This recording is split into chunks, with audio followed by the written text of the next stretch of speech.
Assalamualaikum warahmatullahi wabarakatuh. Alhamdulillahirrabbilalamin. Salam silaturahim untuk para sahabat Qur'ani yang ada di rumah, khususnya anak-anak saya, para peserta Munaqashah Tilawah insyaallah, para peserta Munaqashah Tilawah ajaran tahun 2020. Dan anak-anak saya anak-anak saya dari Bimbel Dalam Quran yang sekarang sedang stay di rumah. Teman-teman semuanya, mudah-mudahan kita semua dalam keadaan sehat wassalamah. Amin amin ya rabbal alamin. Teman-teman, kita jumpa kali ini Ustazah akan membahas tentang pembinaan Munaqashah Tilawah part 2. Ya, yang pembinaan Munaqashah Tilawah part 2 ini akan ditugaskan pada tanggal 2 bulan 4 2020. Mudah-mudahan semua teman-teman yang ada di rumah menyimak dengan baik dan bisa melaksanakan amanah ini dengan baik juga. Alhamdulillah, yang pertama Ustazah akan memberikan 2 tugas. Teman-teman bisa memilih salah satu. Salah satunya yaitu yang pertama, tugas pertama terdiri dari 5 bagian. Ya, seperti biasa. Tugas pertama di sini, yang pertama Ustazah akan memberikan tugas tahsin. Ya, dimana sebelumnya kalau kita ada pelajaran offline, biasanya kita akan tahsin setiap pagi jam 6 sampai jam setengah 7 kurang, tahsin 28 huruf. Maka untuk menjaga keistiqomahan ini, tetap Ustazah kasih di tugas 1.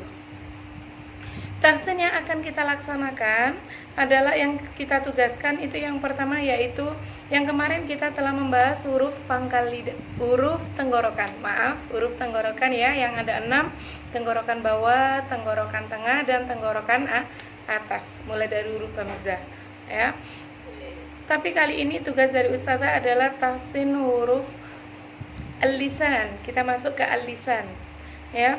Huruf lisan atau huruf lidah di sini kita makharijul hurufnya ada 7 bagian. Akan tetapi yang ditugaskan Ustazah pada tanggal 2 besok yaitu huruf pangkal lidah. Yang dimana pangkal lidah di sini dihuni 2 huruf, yaitu huruf qaf dan huruf kaf. Teman-teman sudah sering belajar tahsin huruf qaf dan huruf kaf ya. Untuk tahsin huruf qaf, Ustazah ingin mengingatkan lagi, boleh dibuka buku Sifatul Huruf ya, tentang makhraj dan sifatul huruf halaman 17 ya, yang dibuka oleh Agus Fatani Dimyati LC, Kiai Haji Fatani Dimyati LC ya. Untuk sapaan akrab beliau adalah Gus Tony. Di sini untuk huruf qaf itu makhrajnya yakni bagian terdekat dengan tenggorokan, bekerja sama dengan anak lidah yang ada di atasnya. Teman-teman tahu anak lidah ya?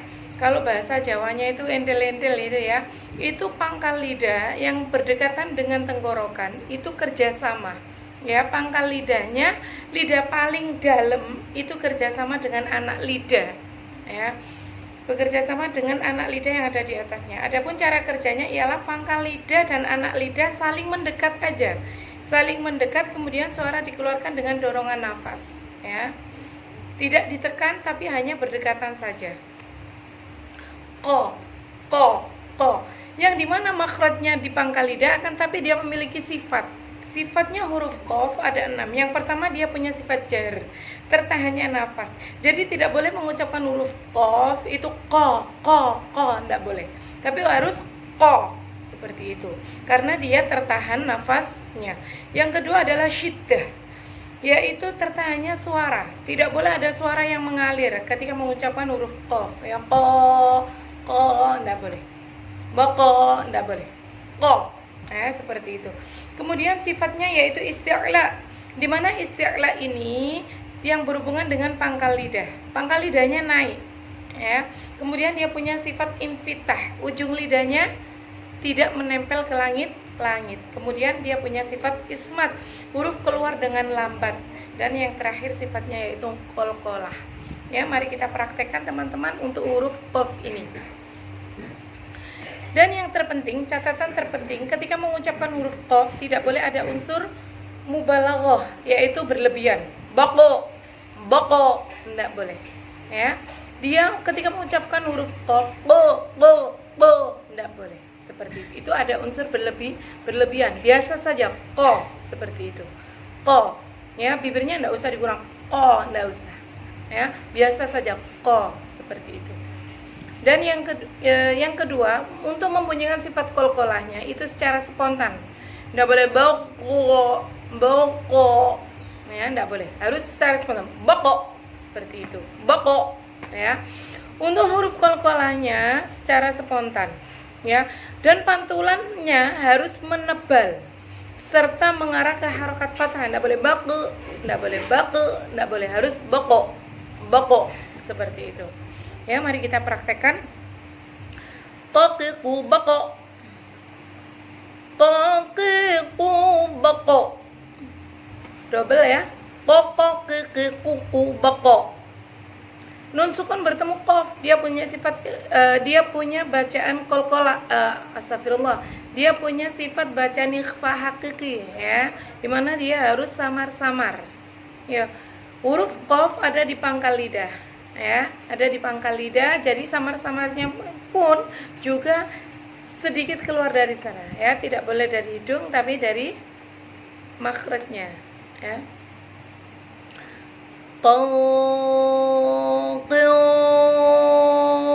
Qun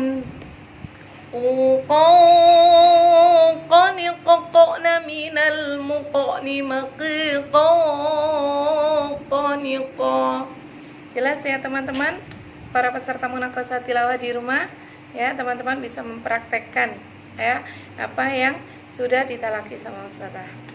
Dan yang kedua, huruf pangkal lidah ada yang kedua, yaitu huruf kaf. Ya, sangat beda tipis qaf dengan kaf. Iya karena secara tidak langsung bisa masuk ke huruf qaf. Huruf kaf, ya, boleh didengarkan. Huruf kaf keluar dari pangkal lidah bagian atas, agak ke depan sedikit dari makhrajnya huruf qaf. Kalau huruf qaf pangkal lidah agak ke dalam sedikit yang bekerja sama dengan anak lidah, akan tetapi huruf kaf yaitu agak sedikit keluar pangkal lidahnya, bekerja sama dengan langit-langit mulut yang lurus di atasnya. Adapun cara kerjanya ialah pangkal lidah tersebut diangkat ke arah langit-langit. Ya, langit-langit mana? Langit-langit mulut. Kemudian suara dikeluarkan dengan dorongan nafas. Ka. Enggak. Ada sedikit sifatnya yang berbeda dengan qaf, yaitu apa sifatnya yang pertama? Kalau tadi qaf itu punya sifat jahr, tertahannya nafas. Tapi kalau kaf ini yaitu terlepasnya angin atau mengalirnya nafas. Ada suara ada aliran nafasnya, ya. Yang kedua sama sifatnya syiddah, dia tidak tertahannya suara, tidak sampai mengalir suara. Mengalirnya suara yang bake enggak, biasa aja bake enggak. Ya. Dia syiddah, tertahannya suara. Kemudian dia punya sifat istifalah, pangkal lidah. Ya, kan ada 5 sifat berlawanan, ada 5 sifat yang tidak berlawanan. Nah, kalau dia punya sifat kalau isti'la pangkal lidahnya naik, kalau ketika membunyikan huruf kaf yaitu pangkal lidahnya turun. Kalau qaf pangkal lidahnya naik. Itu bedanya. Dan kemudian dia punya sifat istifal. Istifalah di sini yaitu ujung lidahnya tidak melekat ke langit. Ka. Jadi turun ujung lidahnya. Kemudian dia punya sifat ismat, suara huruf keluar dengan lambat. Ya. Yang perlu diwaspadai ketika membaca huruf kaf, ya, jangan terlalu ke dalam atau belakang agar tidak menjadi qaf, khususnya ketika berharokat kasroh dan dhammah itu harus berhati-hati, ya. Ku dan ki ini cenderung yaitu masuk ke huruf qaf. Kemudian yang perlu kita tekankan yaitu sifat hamas. Sifat hamasnya baru dikeluarkan setelah sifat syiddah, yakni suara ditahan dulu baru nafas dilepas, ya. Mari kita praktekkan. Kaki kubak, kaki kubak, kaki kubak, kaki kun, kaki kun, ku kani kakna minal mukni, maki kanika. Ya, itu bisa dipraktekkan di rumah ya teman-teman. Itu adalah tahsin, yaitu tugas pertama, huruf qaf dan huruf kaf. Boleh dipraktekkan beberapa kali di rumah. Yang kedua, bagian kedua dari tugas 1 yaitu menandai wakaf ibtida dari juz 15 yang halaman 4. Kemarin kita di halaman 3, sekarang kita di halaman 4 ya, dengan Quran. Yang ditandai apa? Quran teman-teman masing-masing. Boleh diambil pensil dan penghapusnya, Qurannya ya, kemudian ditandai. Sudah siap teman-teman? Ustazah baca, teman-teman menandai di rumah. Ya, Qurannya tolong ditandai. A'udzu billahi minasy syaithanir rajim. Bismillahirrahmanirrahim. Wa imma tu'ridan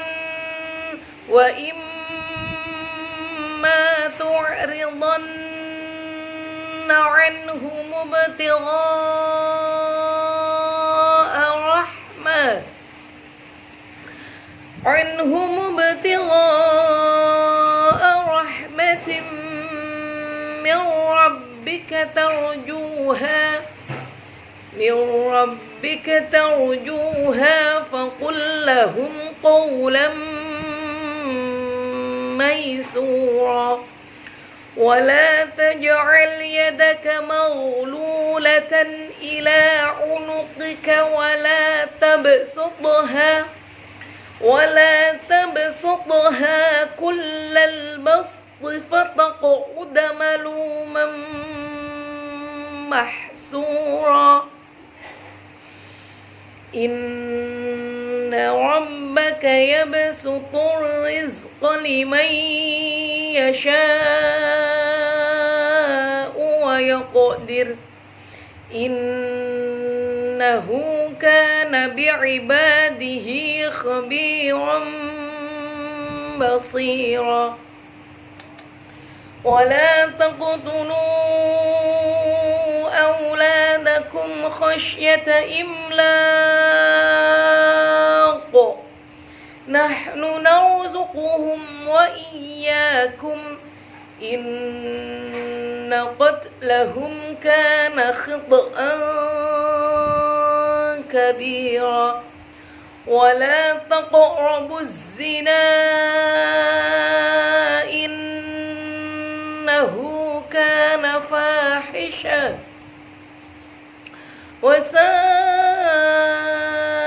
سبيلا. ولا تقتلوا النفس التي حرم الله إلا بالحق. ومن قتل مظلوما فقد جعلنا لوليه سلطانا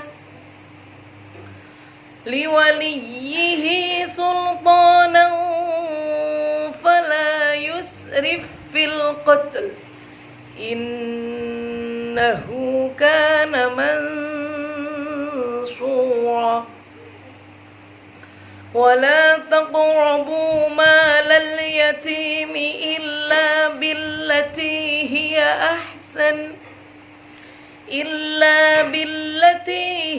أحسن حتى يبلغ أشده.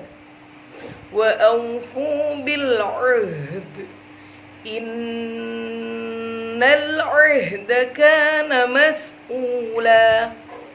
وأوفوا الكيل إذا كلتم وزنوا بالقسطاس المستقيم ذلك خير وأحسن تأويلا. ولا تقف ما ليس لك به علم إن السمع والبصر والفؤاد كل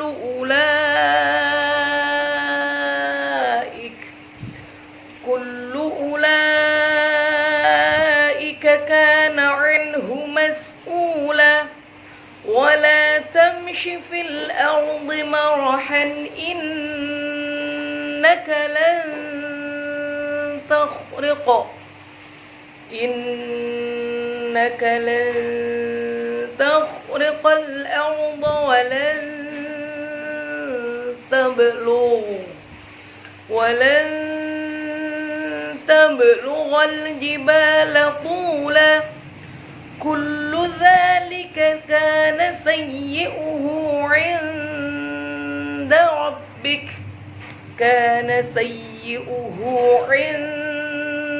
ربك مكروها صدق الله العظيم. Itu teman-teman tugas ketiga dari bagian 3 dari tugas 1.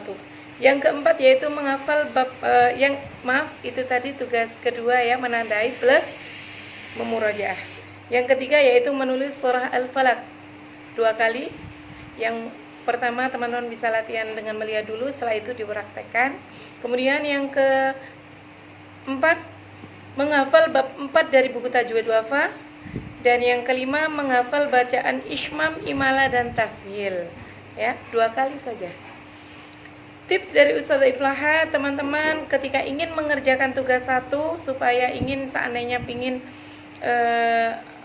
murojaah atau bacaan Qur'annya cepet lebih baik ya, atau bisa menjadi lebih baik, teman-teman bisa mengerjakan tugas 1. Caranya yaitu teman-teman jangan langsung dikerjakan secara spontan karena terasa berat. Tapi kalau beban besar dikerjakan sedikit demi sedikit maka akan terasa ringan. Tugas 1 itu ada 5 bagian. Teman-teman bisa mengerjakan setiap selesai mengerjakan sholat 5 waktu ya. Setelah mengerjakan sholat fardu contohnya, setelah sholat subuh teman-teman mungkin bisa menandai wakaf ibtidah dulu sekalian sama murojaah Al-Quran. Kita sambut pagi hari kita dengan murojaah Al-Quran. Kemudian setelah itu, setelah jamaah salat zuhur, teman-teman bisa latihan tahsin atau menulis imlanya dulu ya, seperti itu. Dan insya Allah setelah salat isya akan selesai tugas kita. Insya Allah akan terasa ringan kalau kita mengerjakannya dengan ikhlas, dengan tenang, dengan senang ya. Kemudian untuk tugas 2 akan lebih ringan jika teman-teman ada udzur syar'i atau sakit atau teman-teman sangat repot sekali ya. Teman-teman bisa mengerjakan tugas 2. Yang pertama menandai wakaf ibtidah juz 15 halaman 4 di Qur'annya masing-masing. Yang kedua membaca juz 15 halaman 4 2 kali, menghafal bab 4 Wafa Tajwid. Itu saja. Tugasnya cuma 3 ya. Itu saja teman-teman dari Ustazah Iflaha. Mudah-mudahan teman-teman bisa mengerjakannya dengan baik dan lancar ya. Mudah-mudahan dengan kita selalu bersemangat dalam membaca Al-Quran, belajar Al-Quran, menghafal Al-Quran dengan niatan ingin menjaga kalamnya. Mudah-mudahan kita semuanya dijaga sama Allah ya, terutama di tengah-tengah kita sedang diuji sama Allah dengan adanya wabah COVID-19 ini. Mudah-mudahan yang sakit segera Allah sembuhkan, diangkat penyakitnya, dan kita yang sedang sehat selalu Allah jaga, dijauhkan dari semua penyakit-penyakit yang membahayakan. Amin amin ya rabbal alamin. Itu saja teman-teman dari Ustazah ya. Al-afu minkum. Untuk doa penutup teman-teman bisa menutup sendiri-sendiri ya. Itu saja dari Ustazah. Al-afu minkum. Assalamualaikum warahmatullahi wabarakatuh. Bagi teman-teman yang tidak keberatan boleh untuk like, share dan subscribe. Mudah-mudahan tujuan kita ini seandainya like atau subscribe ini selalu mendapatkan ridha dan rahmatnya. Amin amin ya rabbal alamin. Ya, itu saja dari saya.